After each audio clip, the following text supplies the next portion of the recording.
I mean, The one on the left there is more or less completion. Yeah. Well, the spectral determinants that the signal was invented probably independently 10 times at least.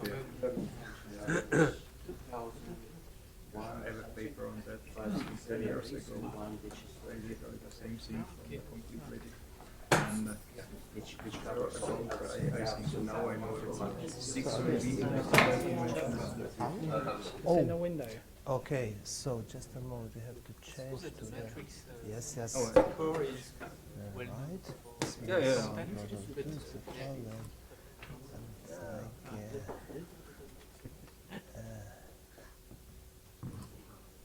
I don't agree that it was Dejean and Roth and The 7. somebody quoted here a paper from the 50s. I think in Oh no, that was Wiener, Oh. but they didn't have that's in there. As yeah, well. no, just Now it's as a core. matrix. Yeah. Yeah. I was recently in data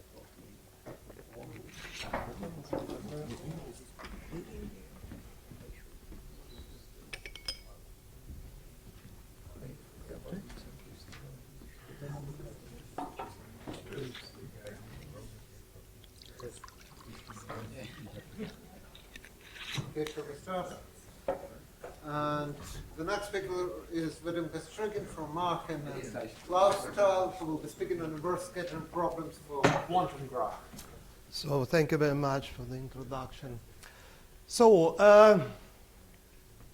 what I will speak about is joint work with Robert Schrader, and we will deal with inverse scattering problems on quantum graphs. Yeah.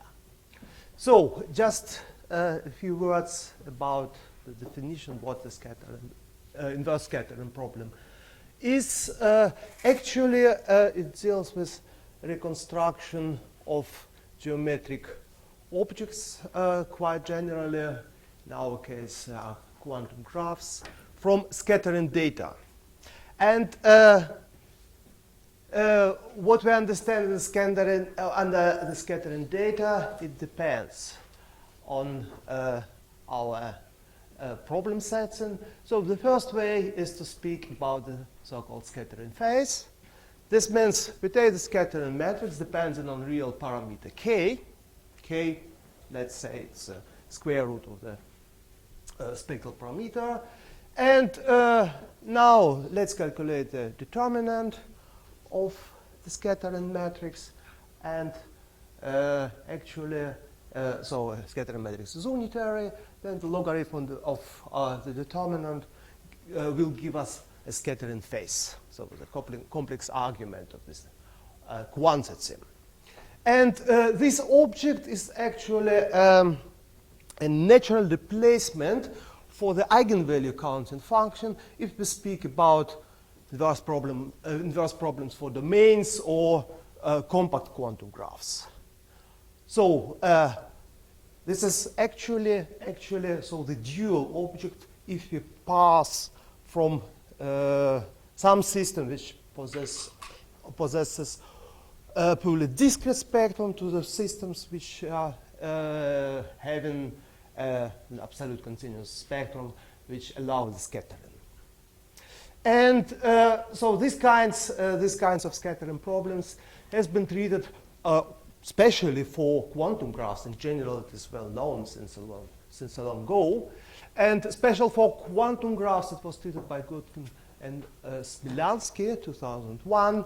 So the first work. There are a number of further developments. And actually, I'm not going to discuss this setting because I thought Uwe Smilansky will do this. Actually, I'm interested in a little bit another setting for the problem. And this means, so we will look not for the information given by the scattering phase, but for the information which is given by scattering matrix itself or some its part, like reflection amplitudes and perhaps transmission amplitude. Why it's interesting in any case. So if you are thinking about, in principle, hypothetically, about construction of any device, what we will get, what we want from this device, in any case, can be described by the scattering matrix. So we give something like a scattering matrix and try to construct this device in such a way that our quantum graph will reproduce the scattering matrix. So this is the basic motivation for this problem setting. Okay, which problems, which questions are of interest within this setting? In any setting, actually, in both settings. In any case, existence has uniqueness. So what is about existence? If we have a scattering matrix and we like to reconstruct the quantum graph from the scattering matrix, in any case, this is well pose problem. But if we have something which looks like a scattering matrix, but we don't know whether this actually scattering matrix is, we have no criteria to decide which unitary value function can be taken as a scattering data, then so the problem of existence actually is open. Problem of uniqueness. So if we have a solution, the natural question, is it a unique solution, or there is a number of different solutions? And actually, the situation with inverse scattering problems is similar to the case of inverse eigenvalue problems for quantum graphs, domains, and so on. There are isospectral families, isoscattering families, isophasal families, and so on. So the question of uniqueness actually can be answered negatively. There is no uniqueness in general. But in any case, this is a not complete answer. And one may ask, how large this set of non-uniqueness? And what happens in the generic case? What is generic case? So let's do not specify this at this point. A little bit later, we will be more precise. But generic, this means for almost all in some appropriate sense. And actually, uniqueness and genericity will be discussed in more details later. So, just one example: a graph consisting of of arbitrary number of external edges. So we have a vertex, it's a red point. External edge, this is a semi-infinite line. And they are all attached at this vertex. So solution of the inverse scattering problem is quite trivial. Let's take, so first of all, let's fix K, the spectral parameter. Let's take an arbitrary unitary matrix. So the dimension of this matrix has to be specified by the number of external edges. And now I pose a question: can we find boundary conditions at the vertex of the graph such that the resultant scattering matrix reproduces the given unitary matrix U? So the answer is yes, we can do this in any case. So for this particular case, the scattering matrix is given by 3 by 3 unitary matrix. So the diagonal elements are reflection coefficients from corresponding edges. And the off-diagonal coefficients, T, it's transmission coefficients, transmission amplitudes from one edge to the other. And actually, so that's the whole story for such simple graph. Now let's consider what happens if we take a graph with bigger number of edges, like this. So it has two external edges. Our scattering matrix is a 2 by 2 scattering matrix, in any case. And this is an example due to Krasov and Sternberg, 2002, showing two isoscattering graphs. Isoscattering means that the scattering matrix as a function of k is the same for both graphs. These graphs actually are as clear not topological equivalent. They have different number of vertices, different number of edges. And so this is something like kind of these examples provide actually, so one can construct more rich isoscattering families in this way. Okay, so what is in any case some sense a positive result, which we will discuss. It's presented here.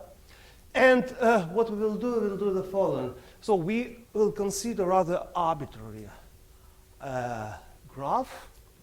And this graph consists of a compact part. So the internal edges are black. And there are some external edges. So this is actually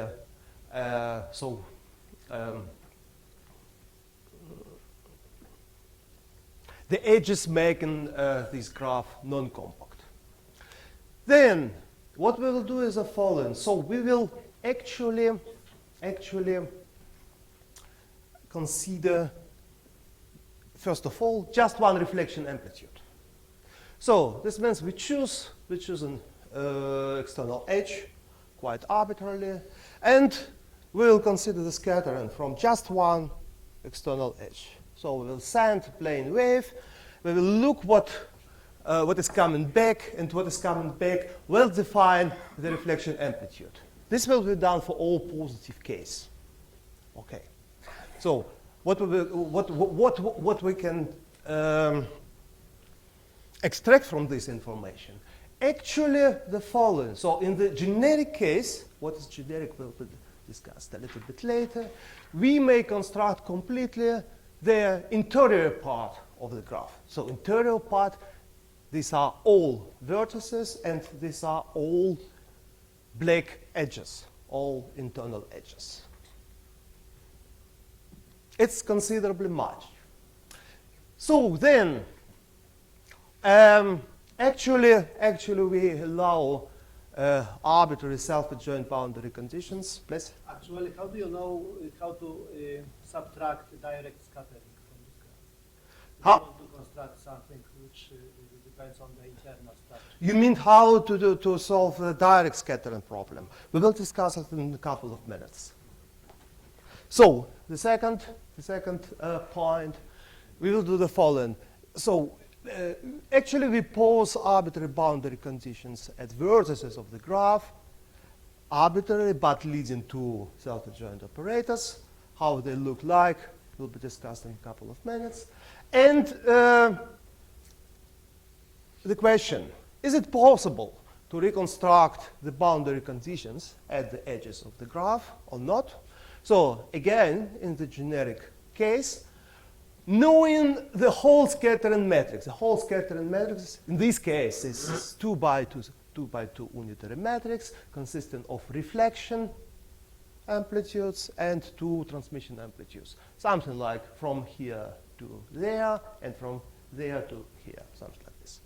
Okay, and this information suffices to determine all the boundary conditions at all vertices. Okay, so what we'll do in the following, so just a couple of definitions. We will provide a setup of our notations, and then we will turn back, first of all, to direct scattering problem, and then to solution of the inverse scattering problem in this setting. So the metric graph, so it's something like this. So we allow actually, first of all, multiple edges like that. We allow so loops or tadpoles. This means some edges are allowed to have the same vertex as initial and final vertex. And the graph, we consider this is a non-compact graph. There is at least one external edge. This blue line because otherwise we will be dealing with operator with no absolute continuous spectrum, no scattering at all. So we need scattering. So the next step, so we are considering this graph as a directed graph. This will be used only for the parameterization, for introducing a kind of local coordinates, and the orientation, introducing the orientation can be pretty arbitrary. So the next step, we associate any interval of the graph with some bounded interval. If this edge is black, if this edge is internal, AJ is the length of this interval, and the blue edges, external edges, will be associated with semilines, 0 infinity. Okay. No. So, definition of the operator on this graph. So we're considering the Hilbert space, which is a direct sum of L2s on the corresponding edges. So the elements actually is a vector valued function. The dimension of this vector valued space is determined by the whole number of the edges in the graph. So then we are defining for smooth functions the boundary values, boundary forms, psi underlined prime. So, and this means we calculate. So first of all, the first row, we take external edges, calculate the boundary values at the initial points. Then we do the same for internal edges at the initial points. And again, we are working with internal edges and calculating the boundary values at the terminal vertices. So the same is done with derivatives of a given function psi. The only difference, the sign minus is put here simply for convenience. And actually, it is an element of some complex vector linear space with dimension 2 times the number of internal edges plus 1 time the number of external edges. Let's abbreviate this space simply by k, so to have a shorthand notations. Okay, psi bracketed. It's a vector consisted of the boundary values of the function psi and its derivatives, psi prime. Doubled k plus k, so it's 2 copies of k, space of boundary values. In any case, can be treated in this way. So, considering now the operator, the plus operator, with 0 boundary conditions for the functions and 0 boundary condition for the derivatives, this means psi bracketed is 0, so we get some symmetric operator, but in any case, non-self-adjoint operator. So the next question is description. All self-adjoint extension of this operator. So we can take actually some of equivalent conditions. In this form, A psi B psi prime equals 0. The self-adjoint is guaranteed by this condition. AB has to have the maximal rank. And the matrix AB star must be self-adjoint. Actually, the same property can be parameterized, can be described by a unitary matrix S hat calculated in this way. And if this matrix is unitary for some k and hence for all k's, then the corresponding operator, corresponding boundary conditions define the self-adjoint extension of delta 0. Okay. So, quite special thing. So, in further we will work with so-called local boundary conditions. Up to now, we said nothing about the structure of the graph and the boundary conditions. It was possible to couple the boundary values of the function at different vertices. Now we will say, so it's possible to couple only the function and their the boundary values of the functions and their derivatives at the same vertices. So these circles, it's something like a radius of coupling. Okay. So the next step. So we are going to discuss the scattering matrix for our graph, and actually scattering is always a problem of perturbation. We have something and we have something more. We compare them. The scattering matrix is a measure of the difference between these two operators. What is unperturbed operator in our setting? So we do the following. Oops. So we delete, so this is our graph. Now we delete all internal edges. All black edges will be removed. What is left? Blue external edges and some vertices with degree 0. Degree 0 is the number of attached edges. Next step, we will remove, I'm sorry. I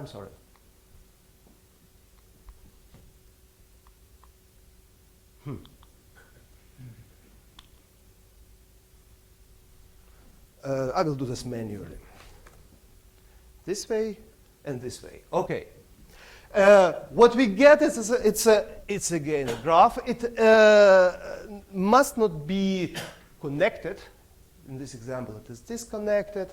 And now, so this graph we will call external part of our graph G, and we put at these points Neumann boundary conditions. So true Neumann boundary conditions, this means the derivative of the boundary value of derivative of a given function is 0. And actually now we can compare these two. On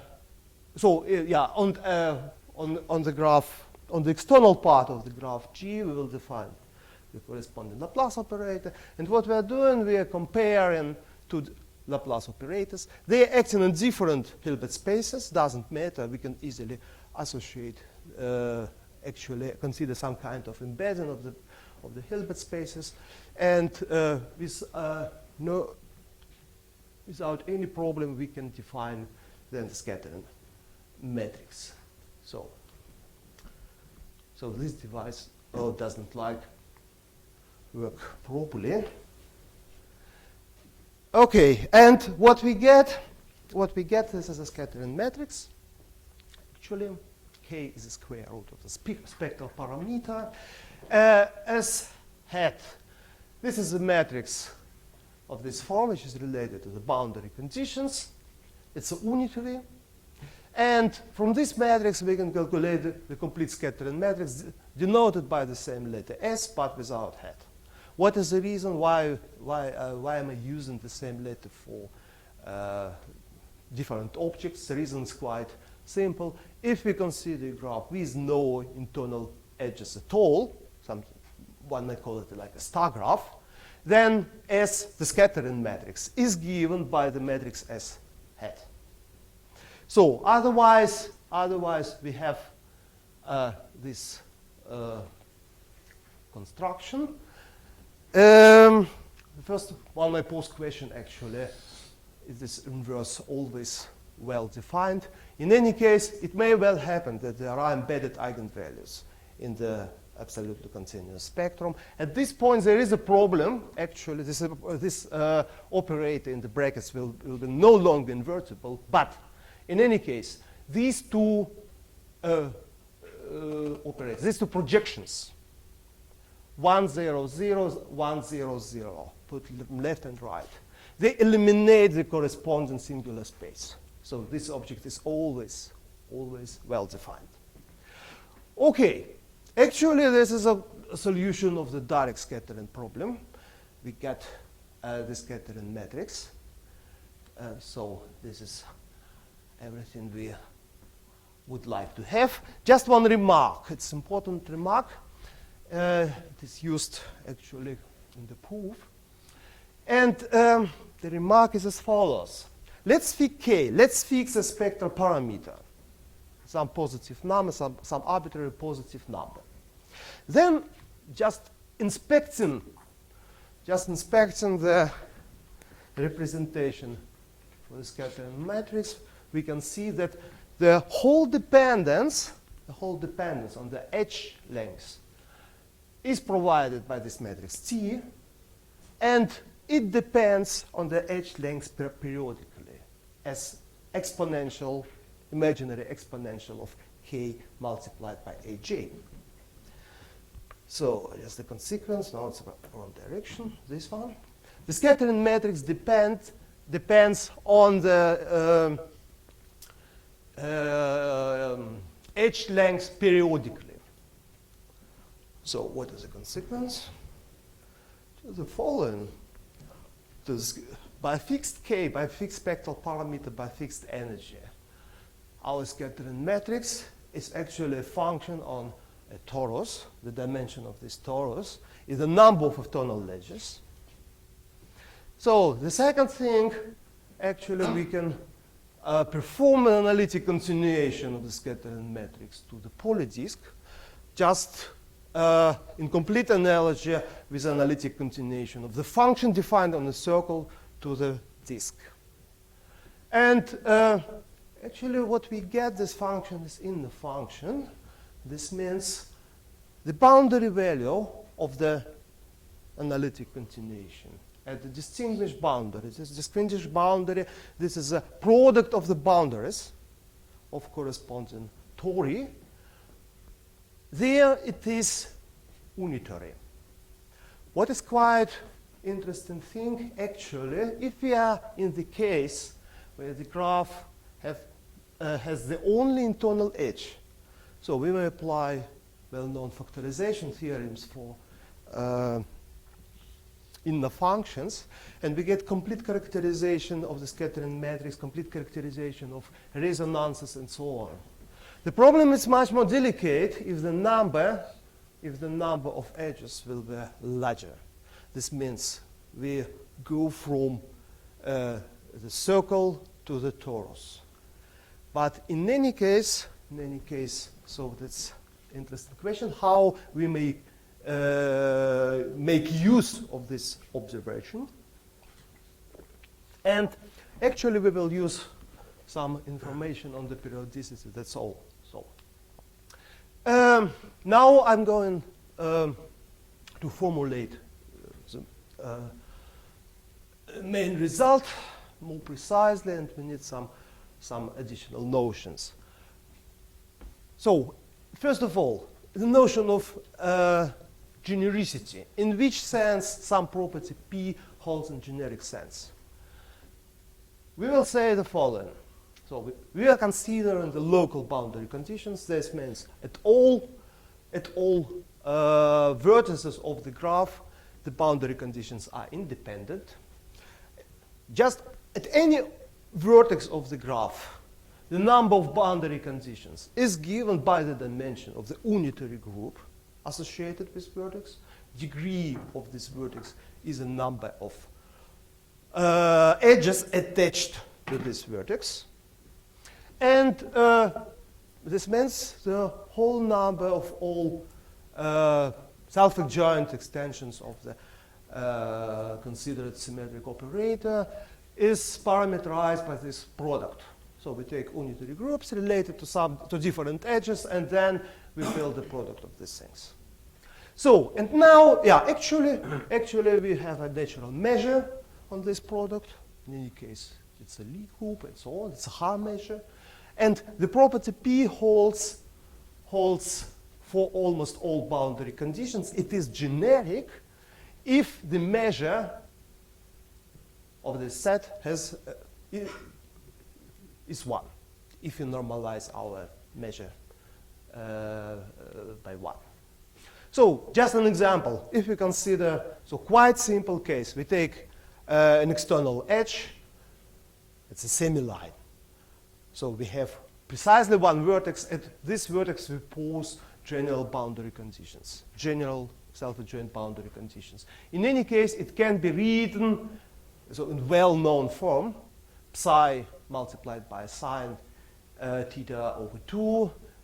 the same for psi prime, and so on. So what is the meaning? If this property holds for almost all the big theta, then it holds for almost all boundary conditions. Yes. The Fructura S is the same thing as S caret today? This one. Yeah. Yes, I'm sorry. You're right. It's a S hat. Okay. So just one more thing. So trivial gauge transformations. What is that? Actually, we consider the transformation of our boundary conditions in this way. We take A, we take B, the matrices from our boundary conditions, and multiply them from the right by some matrix U of a special structure. Nothing happens in the external channel, and the same is happening in the internal channels. This means the functions corresponding to internal edges will be multiplied with the same diagonal matrices, U, small u, and generically this means for almost all boundary conditions, we have the following fact. The multiplication of boundary conditions by the matrix U does change, actually, the boundary conditions. It may well happen that the boundary conditions are invariant with respect to the multiplication of the matrices by the structure, but this is seldom. Okay, why it is gauge transformation, why it is trivial transformation? The meaning is quite simple. If we take our system, if we take our quantum graph and put them in a magnetic field of a special structure, the structure of magnetic field is as follows. The magnetic potential has to be constant along any edge of the graph. Then making a gauge transformation, we can eliminate the magnetic potential from the differential operator, and what we will get actually the operator of this structure. So trivial, this means actually there is no magnetic field in some sense. It's locally disappearing. Okay. Manually. So just observation, the scattering matrix is invariant with respect to trivial gauge transformation. This is quite simple calculation. So simply put all information about this transformation in the definition of the scattering matrix yields so the result. This means if we are posing the question about the uniqueness and determinant of the boundary conditions in the inverse scattering problems, we have to be aware of the fact that this is impossible to do uniquely in the sense that trivial gauge transformation actually do not change the scattering matrix. Okay. Oh, now it's working. So just assumptions. So the first assumption, the graph will be assumed connected. The second assumption, we will eliminate all loops, it's not quite right, or tadpoles. Just I have no picture on the slide. So these are the edges having the same vertex as initial vertex and as a terminal one. So now we are prohibiting the existence of these edges. And the last assumption, so the edges, the edge lengths aj, they must be rationally independent. Okay, now what we have. So if we take an arbitrary external edge, E, and consider the mapping, this is the internal part of our graph, G. Internal part, this is so the graph obtained by cutting all external edges from our graph. Partial E, it's a boundary vertex belonging to the edge E. And A, it's a given metric structure, the length of our edges. So now we calculate the scattering matrix. The statement is this mapping is injective. So injective, this means we have uniqueness for almost all local boundary conditions in the sense we has already defined. next thing, as a corollary, immediately. So if we do the same for every external edge of our graph, actually what we will get is naturally the whole scattering matrix. And we have the injectivity of this method. So next step, what is about boundary conditions? What is about boundary conditions? So this is a statement for determining boundary conditions. The map from S hat, so S hat depends only on boundary conditions, to the scattering matrix for some given metric structure A is injective up to trivial gauge transformations. So trivial gauge transformation leave the scattering matrix invariant. And the statement, so generically, this is the only transformation leaving the scattering matrix invariant. Okay, so let's proceed. But we are going further. So this is some ideas of the proof. And actually, it is based on some case of Fourier expansion for the scattering matrix. So the idea is as follows. We have already seen that the scattering matrix depends on the edge lengths periodically. So this means we are on a torus. So if we are on a torus, we may develop some kind of Fourier analysis. So let's do it. But we keep K fixed. First of all, we keep K fixed. And in this case, we get actually for fixed K this kind of Fourier expansion of the scattering matrix. So the indices are not allowed to be negative. This is a consequence of the fact that analytic continuation of the scattering matrix from the torus to the polydisk is actually holomorphic on the polydisk. And now we would like the next thing. Now we would like interpret this Fourier series as not the Fourier series with respect to A, to the edge lengths, but with respect to K. So we want interchange the role of A and K. So the question is it possible? In one case, it is quite simple. If the boundary conditions lead to the scattering matrix independent of the spectral parameter, and this is the case if and only if A multiplied by B star is 0, so then actually the K dependence can be so quite easily treated. What we have is some kind of almost periodic functions. So actually then we have a direct consequence. So as a direct consequence, we get a Fourier expansion for the scattering matrix as a function of K. So for general boundary conditions, some work has to be done. And in any case, one considers in general case, it's not a Fourier expansion anymore if we keep fixed the edge length, the metric structure on the graph, and vary the spectral parameter K, because so-called Fourier coefficients are K dependent. Nevertheless, it's possible. So the next thing, so it's a question, so how to calculate these Fourier coefficients. And actually it can be calculated in some combinatorial way. What we are going to do, so that's a notion of the work and the score of the work. So just the explanation what it is. So we use the external edges as entries and exits. So we go from one external edge, and now we work along the edge of the graph, and in some time we use the same or another external edge as an exit. So, and our path is a walk. So let's call it so. The next thing, what is a score?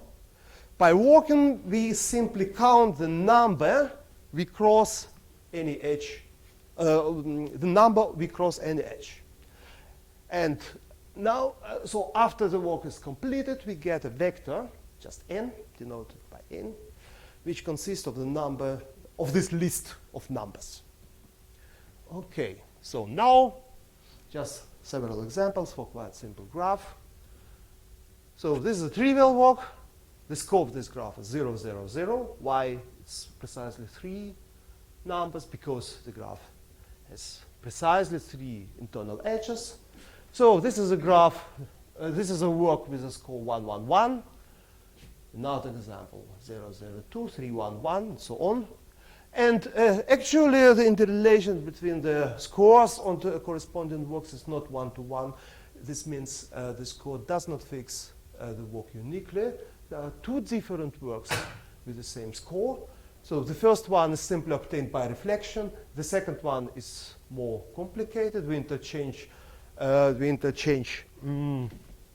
ordering of visiting the edges.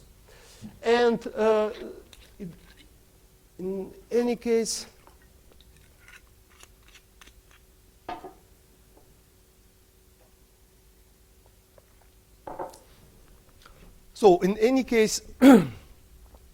we may prescribe to any work some score. Okay, so now what we are going to do further? Actually, this is almost finite lemma for the proof. We have the following property. If we would like to calculate the Fourier coefficient, nth Fourier coefficient from our Fourier expansion of the scattering matrix, we have to do the following.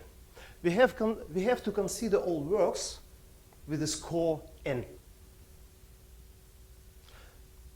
Sum they up, what we will get, this is precisely this thing. How to do this? Just a moment. It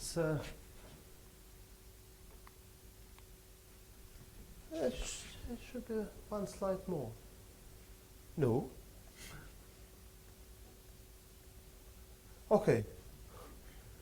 Sorry, it has disappeared. So what we will do is actually the following. So during the working on the graph, we will do the following. So this is an entry. So we are going from here to there. And actually, we calculate the corresponding element of the scattering matrix. This is the transmission amplitude. Let's remember that. So further, the next vertex. At this vertex, we calculate again the transmission amplitude and multiply this. So transmission amplitude at the vertex 1, transmission amplitude at the vertex 2. It's a 3. D3, it's 4, and here we are living somewhere, for instance. And this is precisely the expression for the Fourier coefficient. So, and now we have interrelation. We have settled an interrelations. From one side, it's a scattering matrix. And from another side, it is purely combinatorial thing. It's some weight of a work on the graph, constructed in this way. And now we may translate the information in one direction, from scattering matrix to works on the graph and back. And what we get is the following, actually. So we may extract this set, so this core n of a given walk W multiplied with a vector consisting of edge lengths. This set can be defined uniquely. Actually, this is a set. This set gives information on all lengths of all works. Then the next step, we may decompose this set. From decomposing this set, we get information on the structure of the graph. And actually, this decomposition uniquely determines the internal part of our graph G and the length of all lengths. So it's actually the first theorem. In this case, we are done. Just an idea how to, so the last statement, we are able to recover the boundary conditions in almost all cases. How to do this? So it's a statement. It is possible up to trivial gauge transformation in generic case. How to do this? Actually, what is happening in the following.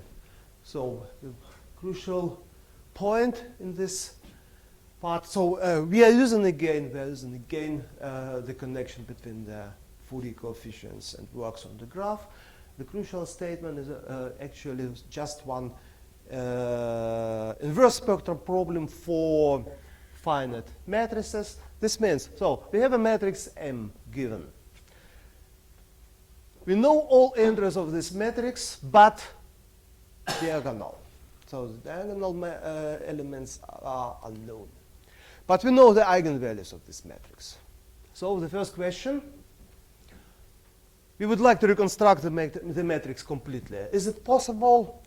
The answer is actually yes. So one can see this rather directly. As an example, one can think actually on a finite Jacobi matrices. So if we take three diagonal structure, we will with the same elements on sub and super diagonals, we will arrive at Jacobi matrices. And so in any case, what we know for Jacobi matrices, the one spectrum is not sufficient. We need two spectra. This means there is a solution, but this solution is non-unique. The same is happening in the generic case. In the generic case, this means if we consider the matrix of this structure. Okay, so, and there is a just result by Friedland, rather old. There are at most n factorial different solutions. So actually this is important. Now what we are doing is the following. What we are doing is the following. So we start with some arbitrary vertex of the graph, but this is a boundary vertex in the sense these are external edges. And these are internal edges. So considering the information from the Fourier coefficients, we recover actually local scattering matrix at this point. In which way? Actually, we have the following structure. Now, not for the scattering matrix, but the Kelly transform of the scattering matrix. So we have something like this, something like this, something like this, Q1, and just U, K to U. So in any case, K, what is the information which is known? U, this is information which is actually only partially known. And about this, actually here in this block, we are dealing with unitary equivalent matrices. This means these are the matrices with the same spectra. So, and now we are going to do the following. So let's, in any case, simply let's count the probability that the corresponding solution of complete problem, because U is a subject of some restrictions. Let's calculate, pardon. It was not me. I have a special button. What does it mean? I have to stop? No, I have. Okay, let's stop at this moment. So, actually.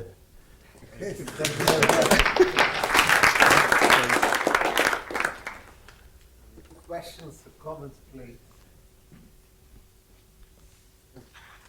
Just a question now, how can you distinguish, for example, if you collapse the boundary condition just to one vertex? I mean, you have just arbitrary boundary condition. Yes. And you could put nearly everything into a graph with loops. And when you recover it, you would maybe separate the points which have been separated before, or how? So this means, so you consider so contraction of your graph to the graph with one vertex. The boundary condition, then you just consider just one matrix, the AB matrix. So what will then be the inverse result? Will it be covered by the separate parts, or? I didn't understand completely what you mean. I remember there was a mark in the exposition of Peter Kutz when he said that with general boundary conditions, you just have to treat a loop graph, Yes. put general matrices A and B in it, so you can Okay. effectively write every. Okay, I understand. Now I understand. It's something like this. So we have a graph of this type, right? Yeah. So we may do some kind of retraction. This means nothing speaks again to identify these vertices, right? Yes, what we will get not this one, but with 4 external edges. Is it right? Okay, yeah. Okay, this is right. Yeah. Yes. So, and now, so you ask, is it possible, or what's your question? I mean, you said you can recover the graph now, but the graph is of course different. I mean, how can you separate these cases? Yeah, Or is what it he's saying just- is you can draw two different graphs with different topologies and with different boundary conditions that would produce. So, but it's a generic statement. Yeah, That's maybe that's what hidden in it- your statement of It's generality, I it's think. separable Maybe conditions. that's Okay. In any case, right, it's a separable boundary condition. It's a boundary condition non-generic. which is not generic. It's not generic. Yeah? I think you said you were excluding tadpoles. In the second point, Yeah, you- tadpoles has okay. been. I mean the following. Actually, the tadpoles, excluding the tadpoles, it looks rather technical. Perhaps it may be dropped, but the first point is important. Yeah, I mean the tadpoles, you could maybe drop them if they have all lengths which is independent, rational independent. You could maybe add an artificial Kirchhoff vertex, and then just so that it's independent. Rationally dependent edges may be included. No, independent. If they're all independent, then They are all independent, yes? yeah. So what? Yeah, so you can maybe even treat the case with tadpoles, by just adding another additional vertex. Yeah, okay. Yes. Any more questions or comments? Thank you very much again. And